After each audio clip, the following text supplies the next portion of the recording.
가격 파괴의 와인은 볼 때마다 음식 맛에도 놀라지만 사장님들 마음 씀씀이에도 놀라는 것 같습니다. 지금 생각할 때는 손해 갔겠지만 이 정직한 맛집은 언젠간 통한다 이런 신념으로 이 가격을 유지한다고 하시니까 앞으로 잘 되셨으면 좋겠습니다. 네, 그렇습니다. 그 전에 봤던 또 김밥의 황금 레시피 같은 경우에는 제대로 못 보신 분들은요, 저희가 또 생생정보통 게시판에 올려놨으니까요, 꼭 확인해 보시길 바라겠습니다. 네, 다음 순서는 똑똑한 물음표인데요. 여러분, 유산균이 좋다는 사실은 다들 알고 계시죠? 하지만 이 유산균을 어떻게 얼마나 먹어야 좋은지는 많이들 모르시는 것 같아요. 그래서 이 유산균을 건강하게 먹을 수 있는 방법 똑똑한 물음표에서 알아봤습니다. 더 이상 물을 수 없는 물음은 없다. 당신이 궁금해하던 모든 것들을 똑똑한 물음표에서 속 시원히 알려드립니다. 면역체계 이상으로 생기는 류머티즘성 관절염과 위산이 식도로 역류해 발생하는 역류성 식도염, 대장암까지 완화시킨 유익균이 있습니다. 유산균이 류마티스에 좋다, 면역력에 좋다 해서 찾아서 먹게 됐어요. 계속 유산균 먹으면서 관리를 조심 하니까 많이 된 것 같아요. 면역에 좋다는 바로 유산균 제제 먹는 거에 도움이 되지 않았나 싶습니다.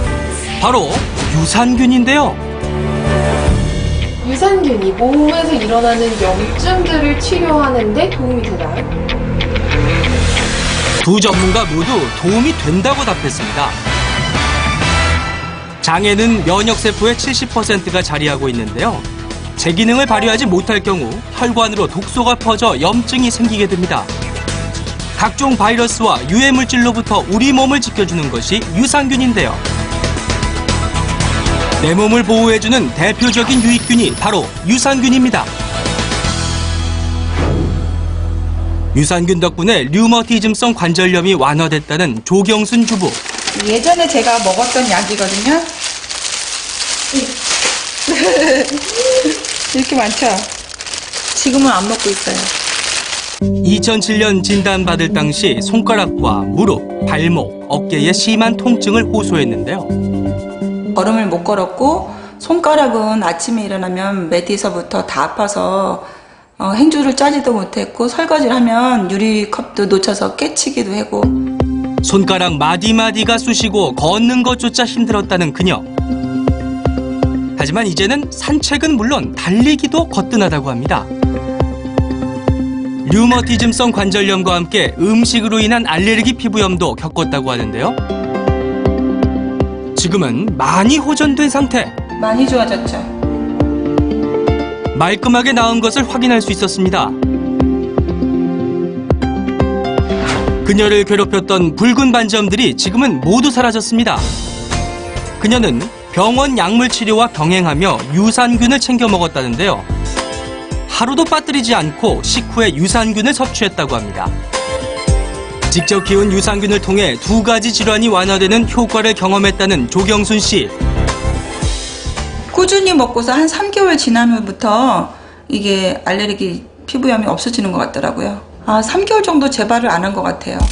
두 가지 질병과 유산균, 어떤 관련이 있는 걸까요? 유산균들이 부족해지면 실제 장점막이 뚫려서 혈액으로 독소들이 유입될 수 있습니다. 그럼 혈액을 타고는 우리 전신 장기 어디든 갈 수 있으니까 어디든 염증이 생길 수 있으니까 실제 이 염증을 막는 첫 번째 길은 장점막을 잘 보호하는 유산균의 역할입니다. 여기 역류성 식도염을 개선했다는 이한자 씨. 옛날에 이렇게 병원에서 진단 받은 건데 계속되는 가슴 쓰림 현상으로 2010년 병원을 찾았다가 역류성 식도염 진단을 받았는데요. 2012년도 서울대병원에서는 정상, 유도 정상, 식도 정상. 하지만 놀랍게도 2년 뒤엔 모두 정상 판정을 받았습니다. 이렇게 만들어서 먹어요. 이렇게 이런 결과가 나올 수 있었던 이유는 바로 유산균 덕분이라는데요. 치료와 함께 유산균을 섭취해 면역력을 회복했다는 이한자 씨. 역류성 식도염 있을 때 약을 드셨을 거 아니에요? 예. 차도가 없으셨어요? 그러니까 한 5, 6개씩 먹으면 나서요. 그럼 또 안 먹죠. 그럼 또 재발해요. 지금은 그런 게 없어요. 꾸준히 이걸 복용하니까. 재발을 안 해요? 그들은 이거 먹고 치료가 된 뒤는 재발한 적이 없어요. 역류성 식도염이 재발하지 않는 것과 유산균 무슨 관련이 있는 걸까요? 유산균이 결국 소화에 도움이 되기 때문에 음식물이 위에 오래 머물러 있지 않고 쉽게 장, 십이지장으로 내려갈 수 있게도 하기 때문에 역류성 식도염에 대한 예방도 가능한 거고요. 우리 몸의 염증을 치료하는 자가 면역 치료제 유산균. 하지만 몸에 좋다고 해서 마구 먹을 순 없겠죠. 유산균 하루에 얼마나 먹어야 될까요? 유산균을 무조건 많이 먹는다고 좋은 건가요? 두 전문가 모두 아니라고 답했습니다. 우리 몸의 장 속에서는 유익균과 유해균들이 세력 다툼하는데요. 보다 중요한 것은 유익균들 사이에도 세력 다툼을 할 수 있다는 것입니다. 따라서 유산균을 너무 많이 섭취하게 되면 유익균에 영향을 미쳐서 초기에 배탈설사가 나타날 수 있고 가스가 많이 차는 부작용이 나타날 수 있습니다. 따라서 많은 양을 섭취하는 것보다는 지속적으로 섭취하는 게 중요하다고 볼 수 있겠습니다. 하루 유산균 권장 섭취량은 100억 마리. 발효식품인 김치로 유산균을 섭취한다고 하면 하루 100g을 먹으면 됩니다. 또한 한 논문에 따르면 궤양성 대장염 환자들에게 유산균을 섭취하게 한 결과 66.6%의 환자에게서 염증 완화 효과가 있었다는 연구 결과가 발표됐는데요. 음식으로 유산균을 섭취하고 있다는 나영환 씨. 그의 식탁에는 늘 발효식품이 가득합니다. 최소한 한 2끼 정도는 김치 청국장에 밥을 먹는 편입니다. 사실 그는 2003년 대장암 판정 이후 큰 수술을 받았다고 하는데요. 우측 하복부에 메스가 만져졌어요. 종대가. 그리고 대변 보는 게 불규칙하고 검은 피가 나오고 소화가 안 되고 우측 대장암 약 3기 정도라고 진단을 하고 수술 시작했습니다.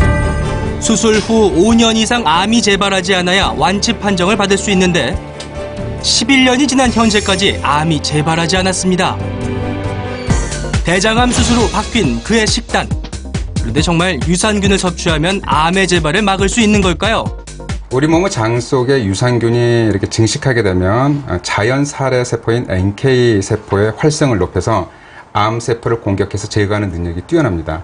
더불어서 대식 세포도 활발하게 증식을 하고 되고 활성화되는데 이 대식 세포는 돌연변이 세포를 제거하는 작용이 있어서 결과적으로 유산균은 암을 이겨내는 데도 도움이 된다고 볼 수 있겠습니다. 김치 1g당 1에서 10억 마리의 유산균이 들어있고요. 간장 역시 1g에 1에서 10억 마리. 된장 1g에는 700만 마리의 유산균이 함유되어 있습니다. 그리고 나영환 씨에게는 남들과 다른 식사 습관이 하나 더 있다는데요. 바로 김치를 먹을 때 국물까지 마시는 것. 특별한 이유가 있어서랍니다. 국물도 이렇게 드세요? 네. 왜요? 이런 무보다는 국물에가 더 유산균이 많이 있는 걸 알고 있기 때문에 많이 먹습니다. 배추보다 국물에 유산균이 더 많다는 사실. 하지만 짜게 먹지 않도록 주의하시고요. 그렇다면 김치 언제 먹어야 가장 좋을까요? 담근 지 한 8일에서 10일 정도의 유산균이 제일 많고요. 30일 정도까지는 유산균이 존재를 하다가 그 이후가 되면은 유산균은 굉장히 줄어들게 돼 있습니다. 오래 묵혀둬서 먹는 김치는 유산균을 기대하기보다는 좋은 그 아미노산이나 유기산들을 섭취하는 거거든요. 또한 그는 식후에 채소와 유산균 음료를 함께 갈아 마신다고 하는데요. 다양한 식이섬유들이 위산으로부터 유산균을 보호해줘 유산균이 살아서 장까지 갈 수 있게 도와준다고 합니다.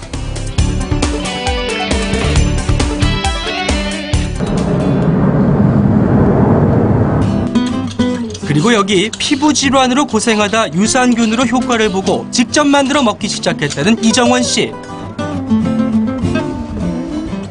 이것은 유산균의 모균인 티베트 버섯을 발효시켜 만든 요구르트입니다.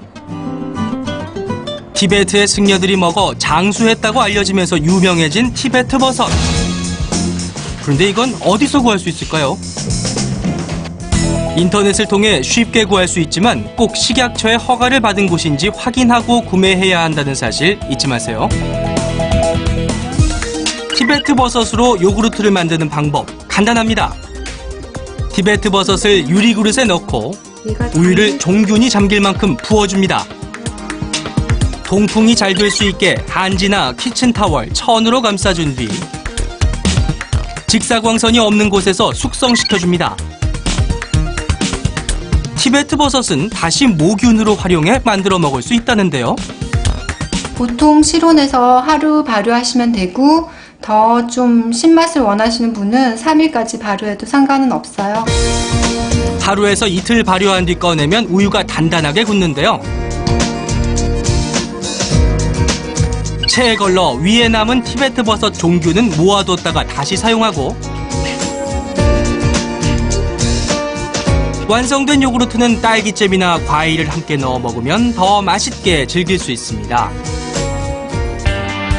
인체 면역력의 열쇠 유산균. 꾸준한 섭취를 통해 우리 몸속 면역력을 높일 수 있습니다. 건강에 좋은 유산균을 구입할 때 꼭 확인할 게 있다고 합니다. 인터넷에서 이 무료 나눔을 하는 경우에는요, 안전성이 검증되지 않은 경우가 있다고 하니까 꼭 주의하시길 바라겠습니다. 네, 그러니까 믿을 수 있는 안전한 유산균을 구입하려는 분들은요, 꼭 식약처에서 인증을 받은 유산균인지 반드시 확인하시고 구입하는 게 좋다고 하니까요, 꼭 참고하시길 바랄게요. 네. 자, 오늘 저희가 준비한 소식은 여기까지입니다. 저희는 잠시 후 8시 30분 생생정보통 플러스로 인사드리겠습니다. 고맙습니다. 고맙습니다.